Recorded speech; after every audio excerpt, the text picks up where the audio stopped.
Hi guys, how are you all doing? Are you having a great day? This is a watercolour painting I painted in Artrage 6 using my custom brushes. I'm going to make them available in the near future, same as the oil brushes, but they're not quite ready yet. They need a bit more work on them. Anyway, in the meantime, this it's a night scene, so it's all about painting a night sky and the street scene that goes with it. So let's get into it. So this one's in Artrage 6. It's a big painting really, 20 inch by 16 inch by 300 dpi. I don't normally go this big in Artrage 6, and I'm using my own custom watercolor brushes for this one. What I wanted to do, I took this photo a while ago. I've actually used this same sky before in a painting of Killian called The Dream Catcher. That's my grandson, where he's sort of lying under a window at night and there's a dream catcher hanging over the window. But I actually wanted to paint the scene. So there's a lot of sort of clutter. If you look at the photo, there's a lot of clutter in the foreground. I got rid of that. I didn't want to do all that. But I really kind of fancied having a go at doing the street. And I wanted it to be sort of have some really dark areas in it, but some really vibrant, bright colours. So it's an experiment. So this is a sort of a painting about doing a night sky, but it's also a painting about doing a night scene as well. So sort of killing two birds with one stone. So I've used my wet on wet large wet on wet brush to get the sky in, and basically it puts this really diffused look over the whole of the sky, where you can sort of just paint in areas. And I'm using it again now.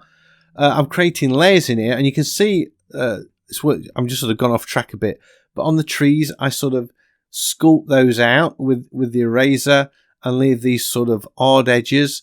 I didn't stick with it. I liked it for a while, but after a bit I felt that it wasn't working for me. But all of these colours that I'm putting in now are sort of working on 3 layers, and I'm putting colours on and then lifting colour out with the eraser, just by most of the time flipping the stylus over on the Wacom. So it's just a sort of an odd edged eraser. There's nothing fancy about the eraser going off there. So I'm experimenting at this point. I'm feeling my way, and I'm just sort of putting all sorts of weird bright colours in there. I'm not even really thinking about the palette. As you can see, I'm not thinking about complementary colours or anything. I'm just whacking as many bright colours in it as I can, but also putting loads of darks. I'll talk about the sky in a bit when I start to get into that again, but I've sort of just got the rough shape of the sky in there with a sort of initial wash, if you like, watercolour wash. And then I'm sort of sculpting away at this car. You can't see it on the photo, it's so tiny, but there's sort of the moonlight or the street lights had sort of really set highlights on some of the vehicles and on wing mirrors and things and bumpers and stuff. There was sort of little dots leading all the way up the hill, and at the top of the hill there's one of my favourite pubs called the Jolly Potters, where it's all sort of a spit and sawdust place. The landlady probably wouldn't like me for saying that, but I think she knows it really. It is. And you can go in there and get a pint of real ale. So I kind of live close to that place, and I walk up that hill for a pint of real ale when I feel like it. Not very often these days, not as much as I used to, but it's a nice thought of wandering up that hill to get to the Jolly Potters. It's quite a steep hill, but it's well worth it when you get to the top. Anyway, I'm still sort of experimenting and just playing around. I took the colours out of that building there. I didn't like them. I wanted them to be a little bit softer. So you can see I've sort of softened them off a bit. Now we're going back into the sky, and I'm using, first of all, I used the wet in wet brush, put some sky in. Then I used the blender, my blending brush. I think I'm going to have to make these brushes available for you to have a go with. I use the blending brush just to sort of push the colours out a bit. And you can see I've got pinks in there to sort of add some colour into the sky. And then I make that, I choose the medium wet brush, and I make it really quite small. And as you can see, I can paint in the edges of this sky, or the edge of the clouds, I should say. And I'm just putting them in with light colours around where the moon is, and then pinker as it goes further away. So, and then I choose a dark colour again and just get some of those darks back in the sky around it. So we've got sort of dark sky above the moon and then lighter areas below it. And then you can see there, I'm starting to lose, I'm putting a fuzzy edge around those trees. I'm losing that sort of sharp edge. And I use the blending brush as well. I probably won't make these brushes available just yet because they're not perfect. I want to tweak them a bit more and get them just right before I put them on Gumroad for you to have a go at. But you can do this painting with standard brushes in Artrage, really. And I would probably be using the Harsh Chaos blender along with one of the wet in wet brushes or something like that to get a similar kind of effect. So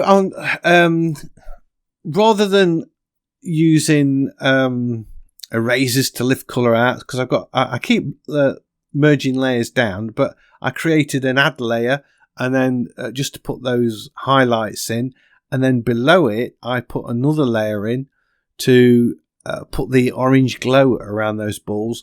And then you can see I put some strokes of colour across the foreground just to add some interest, and I picked up that pink from the sky into the foreground. So it's a little bit, my phone's beeping away, sorry about that. We've got some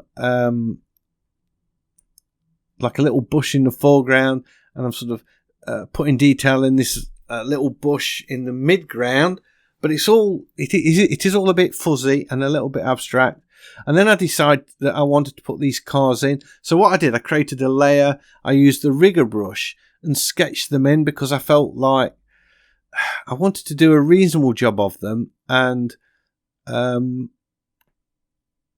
I just felt if I just tried to paint them in, it could go horribly wrong. So I just did some sort of wireframe sketching.